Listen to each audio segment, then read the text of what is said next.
All right, if you've ever dealt with speech anxiety or a stutter, you've probably spent a lot of time focused on one thing, fluency, trying to speak perfectly. But what if that's the wrong goal? What if chasing perfection is actually holding you back? Today, we're going to dive into a completely different approach. It's all about building real confidence, not by being perfect, but by getting your reps in. Okay, let's get into it. Right off the bat, this is the idea that changes everything. Seriously, let this sink in. Forget about being fluent. The real win is just being vocal.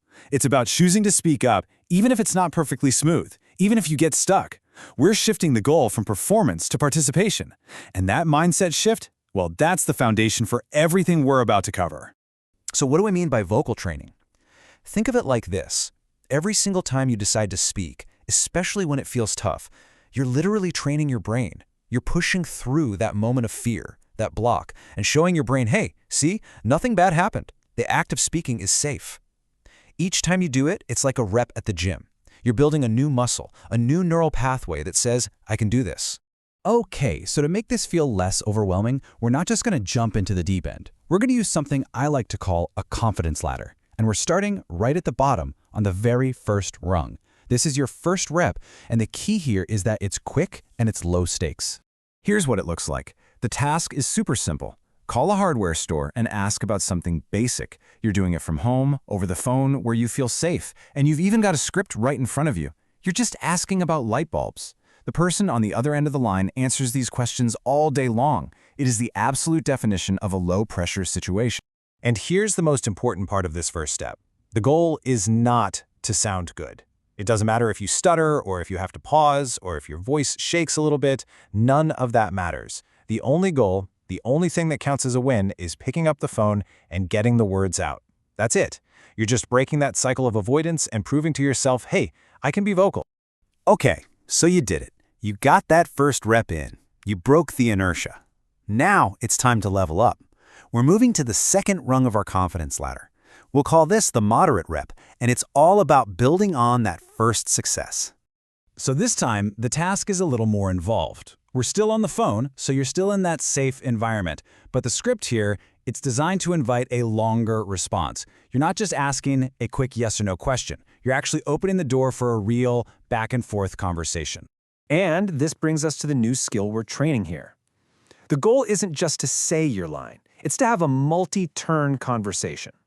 That means you have to actually listen to what they say and then, and this is the key part, ask a simple follow-up question. Something like, oh, interesting, is there an extra fee for that tour?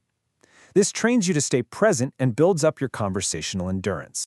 Awesome. You've done 2 successful phone calls. You've proven you can initiate and you can stay in a conversation. Now, for the final rung on our ladder today, it's time to take these skills out into the real world with the in-person challenge. Yeah, this is the big one. Now you're face-to-face. The script is designed to get the other person talking for a while.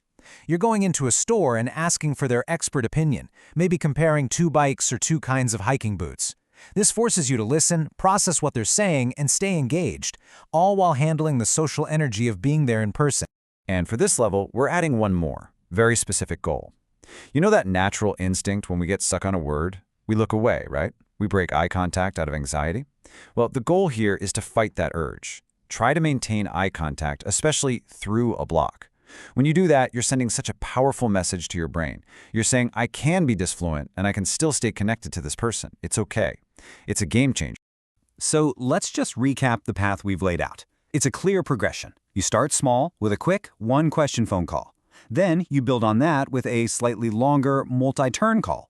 And finally, you take it in person and practice that advanced skill of maintaining eye contact. See how each step logically and safely builds on the last one. This quote, I think, just nails the whole philosophy. Self-confidence is the memory of success. It's not something you just have. It's something you build, one memory at a time. And every single one of these reps, even the messy ones, the ones where your voice shook, counts as a success. It's a new memory you're putting in the bank. And the more of those memories you create, the more that self-confidence just naturally grows. So really the only thing left to ask is, which rep are you going to get in today? Are you going to start with that quick call to the hardware store? Or maybe you're feeling ready for that museum call. The path is right here in front of you. The only thing you have to do now is take that first step.